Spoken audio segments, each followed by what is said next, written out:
Hai YouTubers, mendengar kata Shaolin pasti yang terlintas di kepala kita adalah para biksu dengan kepala botak dan ahli dalam kungfu.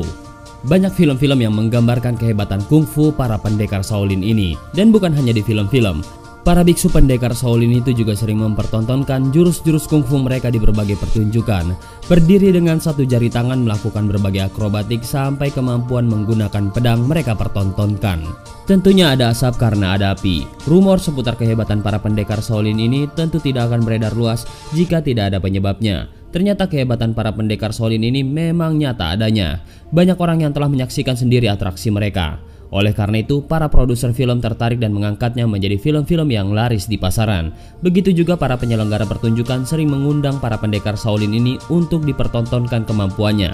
Untuk menguasai berbagai kemampuan yang dimiliki oleh para biksu Shaolin ternyata tidak mudah.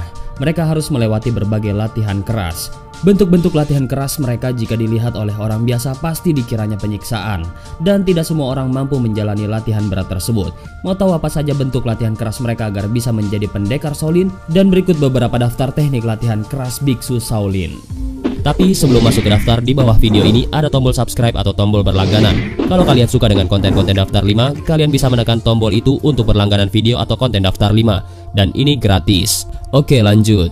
Teknik bodinggong. Paku yang tertancap dalam pada kayu tentu susah untuk dicabut, apalagi kalau ukuran paku tersebut cukup besar. Orang biasa untuk mencabutnya tentu butuh alat yang dinamakan tang atau catut.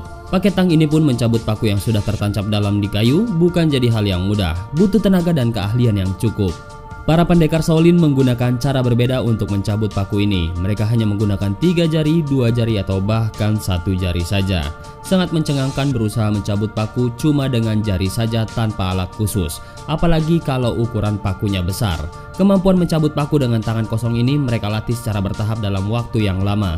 Mulai dari paku kecil sampai ke paku yang besar. Tujuannya adalah agar jari-jari yang mereka punya kekuatannya setara dengan bagian tubuh yang lain. Teknik Zhu Zhegong. Pernah merasakan bagaimana sakitnya sewaktu jempol kaki kalian yang tanpa menggunakan sepatu secara tidak sengaja menendang kaki meja? Sakitnya luar biasa. Baru membentur kayu aja sakitnya udah luar biasa, apalagi kalau membentur batu. Yup, menendang batu buat kita pasti sakitnya luar biasa. Tapi hal ini tidak berlaku buat orang-orang yang sedang berlatih kungfu di Shaolin. Mereka setiap hari berlatih menendang batu dengan kaki telanjang. Mulai dari batu yang kecil sampai batu yang lumayan besar. Tujuannya agar kaki mereka keras dan kuat sewaktu berbenturan dengan sesuatu yang sangat keras. Jika sudah terlatih maka tendangan yang dilakukan oleh jago kungfu Shaolin ini bisa mematikan. Batu saja ditendang tidak terasa sakit. Menendang kepala manusia tentu hal yang mudah buat mereka. Teknik Jin Shen Shu. Dalam film-film kungfu, kita sering melihat para pendekarnya bisa lompat dan melesat cepat dalam jarak yang jauh.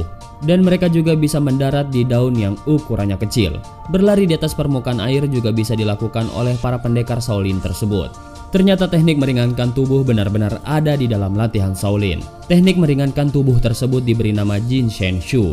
Mungkin hasilnya tidak akan bisa sespektakuler di film-film, tapi minimal bisa mendekati.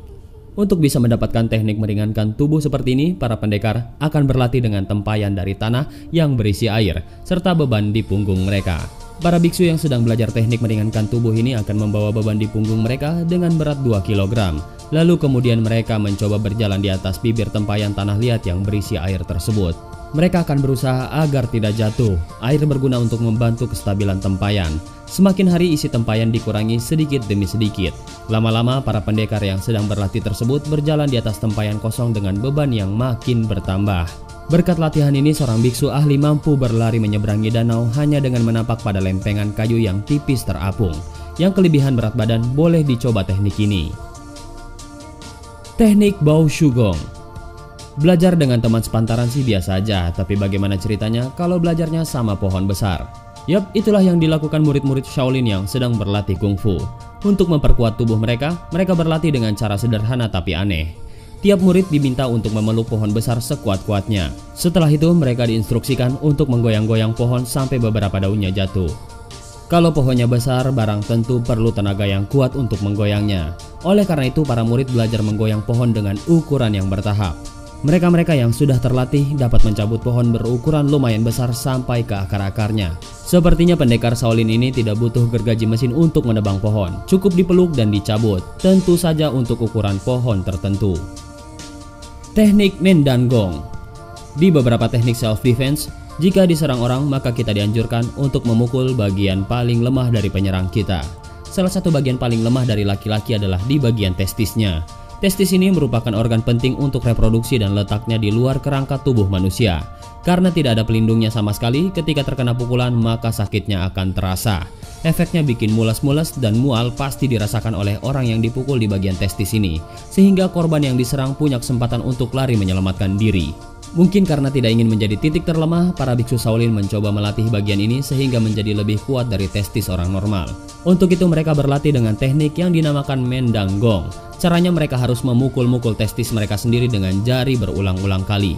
Ketika tidak terasa sakit, pemukulnya diganti dengan batu gilingan. Kalau sudah tidak sakit lagi, kemudian testis tersebut dipukul, ditendang, dan diperlakukan dengan cara-cara ekstrim lainnya. Kemudian setelah bertahun-tahun latihan, testis yang lunak tersebut mampu mengangkat batu besar tanpa rasa sakit. Kuat sih kuat, tapi kira-kira kesehatan reproduksinya terganggu tidak? Teknik Tie Niu Gong. Orang menyerang tubuh kita bisa dengan apa saja dan di bagian mana saja. Jika kita dipukul di bagian perut, tentu rasanya akan sakit. Di perut ada usus, lambung, serta hati, dan bagian depan perut tidak terlindungi oleh tulang. Karena itu, kalau dipukul keras, organ-organ dalamnya akan langsung kena.